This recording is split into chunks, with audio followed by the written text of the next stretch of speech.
Espera un segundo que me acomode bien la silla.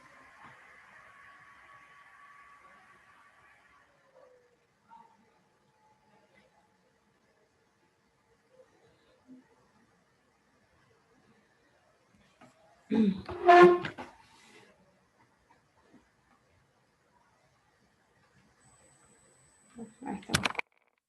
Bueno, ¿cómo han estado? ¿Bien? Todo bien, profe. Me alegro. No sé si te puse en Classroom la nota del trabajo de la otra materia, que está un poco atrasada todavía, pero ya la tienen, ¿sí? Así que bueno, una cosa menos que Sí, hacer. yo lo he visto. Bien. Bueno, recuerden que la semana que viene tenemos el parcial, ¿sí? Que habíamos hablado para que no se le junten las dos materias el mismo día, porque puede ser mucho. Vamos a tomar el de comprensión la semana que viene y el de problemática directamente el 28. Entonces aquí la clase previa va a ser clase de repaso, ¿sí? Con lo cual, hoy nos vamos a dedicar a eso. Entonces, recuerden que la materia de comprensión de texto está estructurada, podríamos decir, en dos grandes partes. Todo el primer trimestre ya fue evaluado, así que eso no se vuelve a evaluar. Se da por aprobado porque yo estoy en un parcial, justo después de las vacaciones, en el que se incluían los temas correspondientes al primer cuatrimestre. El segundo gran núcleo que tenemos dentro de esta materia es los tipos de texto, que justamente es lo que vamos a evaluar la semana que viene, ¿sí? Entonces, vamos repasando a ver cuántos se acuerdan. ¿Cuál es el tipo de texto o los tipos de texto que hemos estado trabajando? El explicativo. Explicativo. No se llama explicativo, aunque haya cierta explicación. Expositivo. Expositivo. Muy bien. El nombre es texto expositivo, ¿sí? Ese texto expositivo tenía un objetivo principal y tenía ciertas características. ¿Cuáles eran?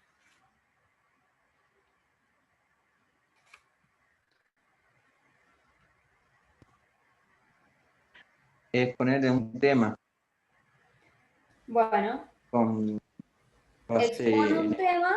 científico.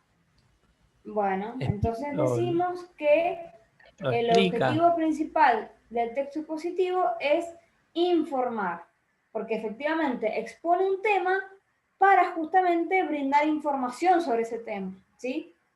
Si el texto es de historia, yo estoy informando al lector sobre algún hecho o acontecimiento particular. Si fuera de filosofía, lo mismo. Estoy informando a quien lo lee sobre algún filósofo específico, ¿sí? Entonces, la función de un texto expositivo es informar, ¿sí? Eso primero. Ahora, yo podría decir que más allá de la temática que tenga cada texto expositivo en particular, todo texto expositivo en definitiva incluía o tenía ciertas características específicas, que eran 4. ¿Se acuerdan?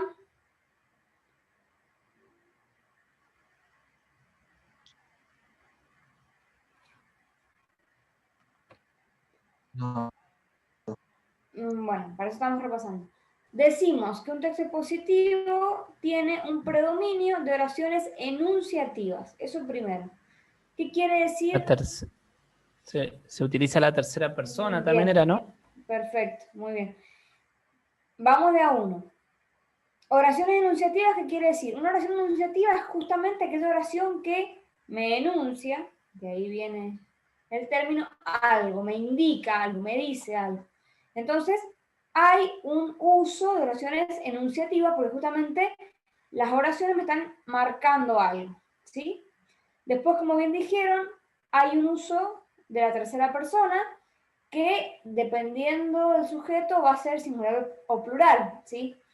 Si yo hablo de la biología, es singular, entonces voy a usar es, tiene, representa. Si yo hablo de los filósofos, es plural. Entonces voy a decir son, sostienen, creen, dicen, argumentan, ¿sí? Ahí, por supuesto, tercera persona, singular o plural, va a coincidir con el sujeto. Entonces, sujeto singular, entonces verbo singular. Sujeto plural, verbo plural, ¿sí? Una tercera característica, como bien están diciendo por el chat, es que los verbos están conjugados en modo indicativo, ¿sí? Ustedes saben que el español tiene 3 tipos de modos, ¿sí? El modo indicativo, el modo subjuntivo y el modo imperativo. El modo subjuntivo es el que no es que no se usa tanto, pero por ahí coloquialmente no lo usamos tan a menudo como el indicativo, ¿sí? Sería más si yo le agregara un qué, que los alumnos estudien, que los alumnos jueguen, que yo dé clase, ¿sí? Se utiliza, pero no tanto. Y el modo imperativo es aquel que justamente me da órdenes. Eso es un imperativo, una orden. Cerrar la puerta, estudiar, abrir la ventana, ¿sí?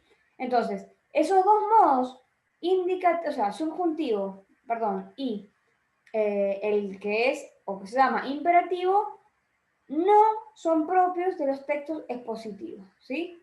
Vamos a tener un modo indicativo. El modo indicativo, acuérdense que también tiene muchos tiempos verbales, ¿sí? Yo tengo todo lo que es presente, lo que es pasado, lo que es futuro, ¿sí? O sea que el pasado se llama pretérito, pretérito perfecto simple, pretérito imperfecto, pluscuamperfecto, ¿sí? Futuro simple, futuro compuesto. Bien. Y una última característica, que también la están escribiendo en el chat y está bien, es la idea de que el registro es formal. Eso quiere decir que en general no hay referencias a expresiones coloquiales, sino que se usan términos técnicos, científicos o con una impronta más formal, justamente. Entonces, el texto positivo no se escribe como uno habla, ¿sí? Busca otro tipo de expresión, ¿sí? Por eso en su momento yo les hice comparar qué cosas, antes de que viéramos todo esto de los textos. La historieta. Bien, habíamos comparado varias cosas y entre ellas había una historieta, un cuento y un horóscopo y un texto o un artículo del diario. Y ahí uno de los ítems a comparar o a revisar era el tema de justamente el lenguaje que utiliza. Y en el horóscopo veíamos que era un lenguaje más coloquial, más sencillo, de oraciones breves, mientras que en el artículo, sea el tema que sea, de moda, de salud, de biología, de conducta social, tiene una cuestión más técnica, ¿sí? Bien. Bueno, perfecto. Hasta ahí vamos. Entonces, ¿qué es lo otro que tenían los textos expositivos?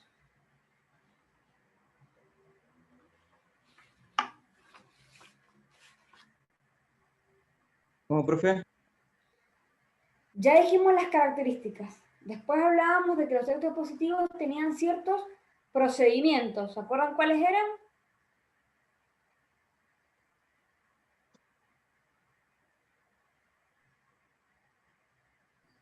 Utiliza muchos verbos, puede ser.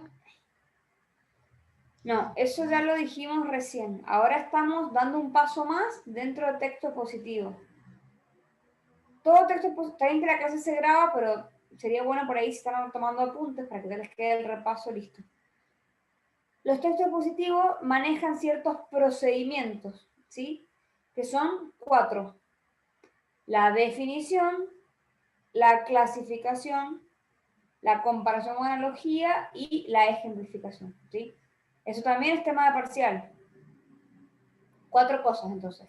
Definición, clasificación, comparación y ejemplificación. Ahora vamos a ver cada uno. Cuando yo defino algo, estoy diciendo lo que la cosa es, ¿sí? Es decir, estoy estableciendo los límites de algo. Se dice que la definición, para hacer una definición correcta o adecuada, debe cumplir con ciertas reglas, ¿sí? Entonces, esto para que se ubiquen, una definición debe ser breve, ¿sí? No debe contener lo definido ni familia de palabras y no se debe expresar por negación. Entonces, si yo digo que un círculo no es un cuadrado, en definitiva, no estoy diciendo lo que es un círculo, ¿sí? Solamente estoy descartando la idea de cuadrado, pero en sí no estoy diciendo lo que la cosa es, ¿sí? Por eso dice que también debe ser clara. Entonces, breve, no expresarse por negación, no incluir el término que estamos definiendo o familia de palabras y ser breve. Si ustedes van a un diccionario o ponen en Google un término, ponen RAE, fíjense que la definición es algo muy breve, ¿sí? Es una línea o dos líneas, si fuera un concepto muy complicado. Eso es porque yo para definir no necesito extenderme. Solamente cuando defino, delimito lo que la cosa es, ¿sí? ¿Vamos bien hasta ahí? Sí, profe. Bueno. Sí, profe. Lo que después tenemos es una clasificación, que en un momento les dije, bueno, que eso se trabajó a partir del texto de los moluscos, ¿se acuerdan? Que teníamos dos grupos que después se subdividían. ¿Qué es clasificar? Clasificar es establecer cierta jerarquía, ¿sí? O establecer una serie de definiciones que se relacionan entre sí. Si yo voy a hablar de los autos, bueno, tengo autos 3 puertas, autos 5 puertas, autos a nafta, autos así. O sea, puedo hacer una clasificación, ¿sí? Si yo voy a hablar de los muebles, puedo clasificarlos en, bueno, muebles de exterior y de interior. Y dentro de los de interior puedo poner los muebles de cocina, los muebles de living comedor, los muebles de dormitorio, los muebles de baño, ¿sí?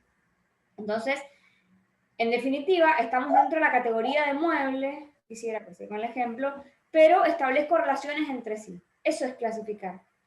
En su momento yo les pedí, que no era un práctico, sino que lo hicieran de ejercicio, que pudieran subir a Classroom una clasificación de algo que a ustedes se les ocurriera, ¿sí? Puede ser las computadoras, los programas, o alguien que esquema de comunicación, de Jacobson y de Shannon, perfecto. Bueno, ¿sí? Entonces, son cosas que relacionan entre sí y pueden tener cierta jerarquía. Se supone que a un concepto más amplio le voy a ir reduciendo o indicando las cosas que incluye ese concepto, ¿sí? Bien, hasta ahí vamos. Sí. Sí, profe. Como tercer procedimiento, la comparación o analogía, ¿sí? Cuando yo hago una analogía, lo que hago es establecer ciertas... Así me escuchan porque me apareció un cartel que... Cuando yo... Retomo. Cuando yo hago una analogía, lo que hago es establecer ciertas comparaciones con algo que me sea fácil de comprender, ¿sí? Entonces yo digo, por ejemplo, bueno, a ver, esto se parece a las bombas de agua, ¿qué? Entonces, ¿eso qué me permite? Tener cierta idea. Si yo no tengo el concepto tan claro, porque es muy técnico, cuando yo comparo con algo más cotidiano, eso le permite al lector facilitar la comprensión. ¿Por qué? Porque en definitiva, y está dando la pauta de que al hacer la comparación hay una idea de semejanza, ¿sí? Yo les decía, uno de los tipos de razonamiento que se estudia es el razonamiento análogo. Entonces, el análogo tiene que ver con una comparación de elementos o objetos que tienen ciertos rasgos comunes, ¿sí? Yo podría decir, por ejemplo, bueno, Juan, Pedro y María trabajan juntos. Juan es pediatra, entonces Pedro y María son pediatras, ¿sí? Eso es un ejemplo de analogía. Me permite establecer una relación porque hay algo en común, ¿sí? En el caso de positivo, la analogía o la comparación me permite justamente facilitar la comprensión porque yo me puedo, en mi mente, si no, como les decía, si yo no entiendo el concepto, bueno, yo lo puedo traer a mi memoria con eso, una comparación de algo cotidiano, yo digo, ah, si se parece a él, puedo dar una idea de lo que es, ¿sí? Y como cuarto tenemos la ejemplificación. Cuando yo doy ejemplos, lo que hago es enumerar casos particulares que ilustran un poco el tema del que yo estoy hablando. Entonces, los ejemplos o la ejemplificación de la comparación. ¿En qué sentido? Y en el mismo sentido en que justamente yo, si ya definí el concepto, si ya lo clasifiqué, si hago una comparación y ya enumerando casos, bueno, claramente de lo que estoy hablando, ¿sí? Un Corsa, un Bora, ¿sí? Esa es la idea. Bien, ¿hasta ahí vamos bien?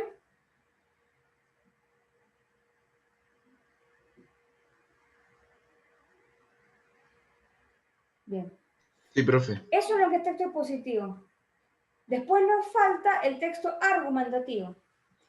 En el caso del texto argumentativo, yo lo que voy a hacer es ya no informar, sino justamente, como el nombre lo indica, voy a argumentar, ¿sí? Hay una diferencia grande. Voy a argumentar.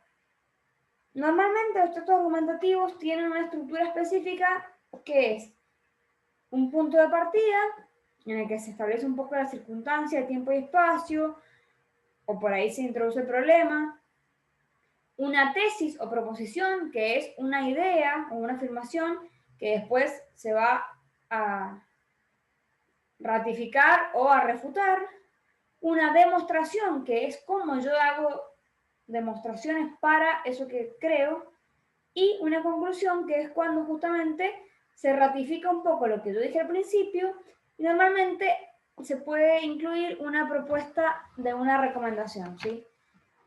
Como, bueno, como una especie de sugerencia. Bien. El caso que vimos nosotros puntualmente para pensar esto del texto argumentativo es la carta del lector, ¿sí? Que ustedes han hecho y me han entregado. Una carta del lector es un mensaje que hace una persona X, ¿sí? Y la envía a un diario para que tenga una llegada amplia, ¿sí?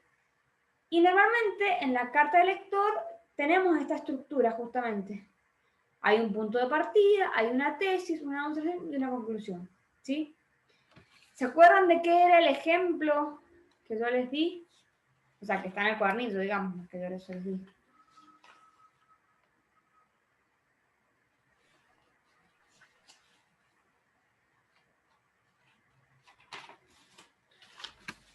¿Se acuerdan? Del peatón. Bueno, Sobre estacionar los autos en las veredas, mira. bien.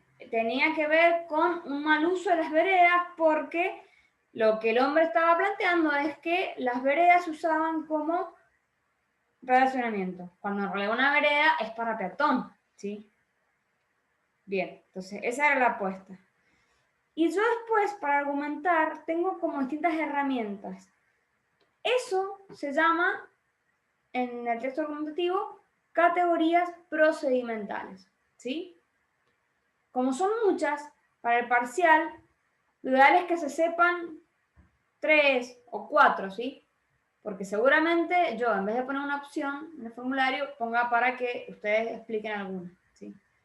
Entonces, fíjense cuáles les son más sencillas para que las puedan explicar en el parcial, ¿sí?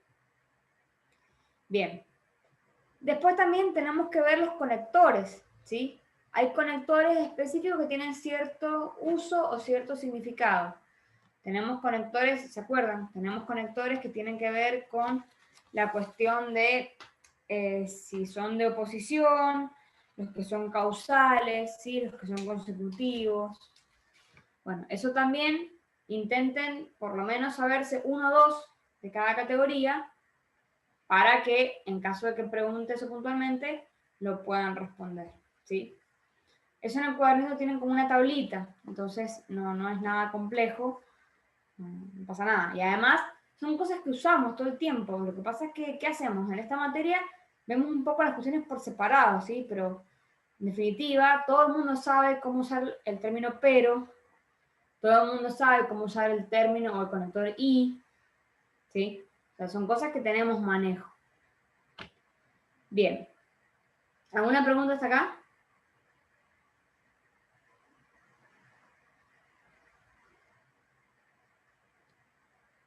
Okay. No, profe. Perfecto, profe. Bueno, No, entonces nos quedaba ver qué otro texto. El instructivo. El texto instructivo, muy bien.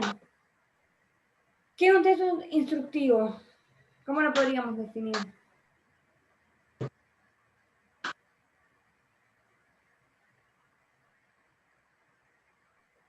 Bien, Un texto es donde un se desarrollan texto, pasos. se Ejemplo, los dan manuales. pasos a seguir para lograr determinado objetivo, ¿sí? Como los manuales. Los manuales de un aparato o de lo que sea son textos instructivos, ¿sí? Lo que pasa es que acá, ¿qué vemos? De vuelta, lo vemos por separado. Entonces, bueno, por ahí lo tenemos que pensar un poquito y caracterizarlo en función de lo que efectivamente lo caracteriza. Pero lo más importante es, primero, que tienen que ser claros y organizados, ¿sí? ¿Por qué? Porque si yo estoy pretendiendo que el lector haga algo con mis instrucciones, no las puedo dar de una manera ambigua, ¿sí? Porque lo más probable es que no se entienda y justamente no logre lo que yo pretendo, ¿sí? La información, en vez de presentarse toda junta, se presenta con pasos, ¿sí? O por pasos. Que muchas veces se usa un número, puede ser una letra, puede ser un asterisco, ¿sí? Lo importante es que si yo empiezo con el 1, después no ponga B. Si vamos a usar números, usamos números para todos los pasos. Si vamos a usar letras, letras para todos los pasos, ¿sí? Eso me va a indicar el orden, ¿sí? Después, tercera característica, decimos que cada paso está indicado con un verbo, comienza con un verbo. ¿Por qué? Porque el verbo me determina o me indica la acción que se debe realizar, ¿sí? Usualmente, lo más común es que se use el infinitivo. El infinitivo no es un verbo, es un verboide, es la terminación ar, er, ir, ¿sí? Entonces yo voy a decir encender, enchufar, ¿sí? Apagar, apretar. Puedo usar también el modo imperativo, batir. El modo imperativo, ¿sí? Que sería encienda. O las formas impersonales que tienen que ver con el se, ¿sí? Cuando yo agrego el se adelante de un verbo, esa es la forma impersonal. Entonces, se enciende el aparato con el botón rojo. Se abre la ventana que dice, ¿sí? De vuelta, lo mismo que yo utilizo, o sea, la primera que use, ya sea en el verbo infinitivo, en imperativo o en impersonal, es el que mantengo hasta el final, ¿sí? No puedo estar cambiando. Tengo que establecer la misma forma, ¿sí? Y lo otro, a veces, usualmente, los textos instructivos, incluyen ciertas ilustraciones que también sirven un poco para reforzar las instrucciones verbales, ¿sí? Entonces a veces vemos la manito atornillando algo, ¿sí? O vemos, por ejemplo, alguna cosa tachada, cuando dicen no, no tocar tal cosa, bueno, se ve con una cruz, ¿sí? Eso es para reforzar. Bien. Bueno, chicos, esta parte es más corta. No sé si también este año se ha pasado rápido o qué puede ser. Son menos temas, así que yo creo que no van a tener problemas. El parcial lo vamos a hacer en este horario, ¿sí? La idea es que yo, cuando comience la clase, que bueno, ese día no va a hacer falta que se grabe, yo les abro el formulario y ustedes tienen la media hora para hacerlo, ¿sí? Entonces, de esa manera, como es algo corto, no van a tener problema. Vieron que ustedes pueden ver la puntuación ahí mismo. Una vez que terminan y se envía, ven en qué o sea, cuánto estuvieron bien, cuánto estuvieron del total, ¿sí? Sí, lo más probable es que sea parecido al anterior, multiple choice. Alguna que otra cosa puede ser más de explicar, como les decía, por eso que si se supieran alguna que otra categoría procedimental, como por si hay una pregunta que no sea solo para elegir, sino que ustedes me puedan decir cómo es X categoría, pero algo sencillo porque, bueno, los temas en sí son sencillos. Lo que sí les pido es, bueno, que ese día estén a tiempo para conectarse, ¿sí? Acuérdense que el formulario después se cierra, entonces una vez que se cierra, si no lo mandan, y bueno, ya está, ¿sí? Y lo otro, para que no se preocupen, recuerden que aquella persona que no alcance el 60% de ese total, no importa porque se va a recuperar, ya veremos si hacemos como formulario o como la otra vez que les pedí un informe, pero siempre siguen en el régimen de promoción, ¿sí? Entonces, si ustedes ven que tienen de 20 puntos 10, bueno, no se desesperen porque yo después, a los días, les voy a avisar cómo vamos a la recuperación. Pero en definitiva, todos vienen con la materia al día y todos tienen mucha chance de que en noviembre ya esté la materia acreditada, ¿sí? Entonces, esto se les digo, para que estudien realmente, porque es una instancia de evaluación, más allá de que es discutible el modo y todo, bueno, por ahí es más rápido que hacer la oral, ¿sí? No queda otra que confiar en que no tienen los apuntes al lado, eso yo no lo puedo medir, ya son grandes, así que eso se maneja cada uno, ¿sí? Y en definitiva, bueno, eso, saber que es una instancia de aprendizaje y que ya estamos sobre el final. Entonces, aprobando esto, ya está, ¿sí? Porque en definitiva no quedan más temas troncales para trabajar en esta parte, ¿sí? Todo lo importante lo hemos visto, los núcleos por ahí prioritarios. Entonces, bueno, ya con eso, ustedes tienen un buen manejo de lo que es relevante para la materia. Pregunta, después de esto, sí, ¿cuál es la idea?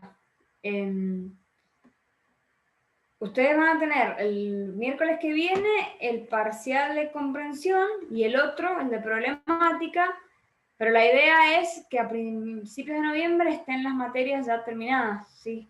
Como para terminar más o menos a la par. Entonces, por ahí la primera semana de noviembre se puede dejar para que aquellos que adeuden algo me lo entreguen, de manera tal que yo pueda cerrar los promedios, pero en definitiva, yo ya después digamos, a fines de octubre, yo ya no evalúo más, ¿sí? En definitiva nos queda muy poco, entonces dejar por ahí las primeras semanas de noviembre para eso, aquellos que adeuden algo, que lo puedan entregar, así tengan menos nota, pero no importa, pero así ya queda todo cerrado. Vieron que ya nos queda poco, ¿sí? En todas las materias estarán también sobre el final y bueno, no sé, me da un poco de vergüenza que esto te lo puedan escuchar después, pero no sé si saben, pero yo también estoy embarazada, entonces empiezo la licencia justo más o menos el 6 de noviembre. Por eso también la idea es que quede todo cerrado, ¿sí?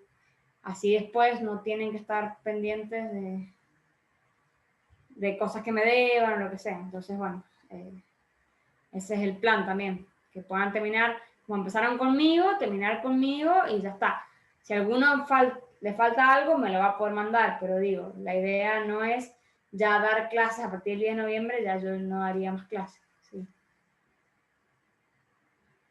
Bueno, gracias. Así es que bueno.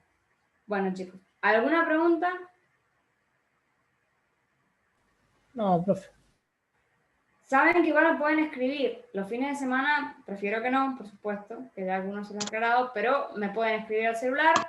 Si tuvieran alguna duda puntual, la vemos, ¿sí? Y se explica, no pasa nada, no hay problema. Nosotros tenemos una vez por semana, entonces nos encontramos directamente en la otra clase. Pero como la otra clase va a ser una evaluación, bueno, si entre lo que queda de la semana hasta el viernes se ponen a estudiar, les surge algo, o lunes y martes revisan alguna cosa y no se entiende, me escriben y yo la aclaro, así ya nos preparamos bien para el parcial. ¿Sí? Bueno, estamos entonces, chicos. Los dejo y nos vamos enseguida para problemática. Ok, profe. Profe.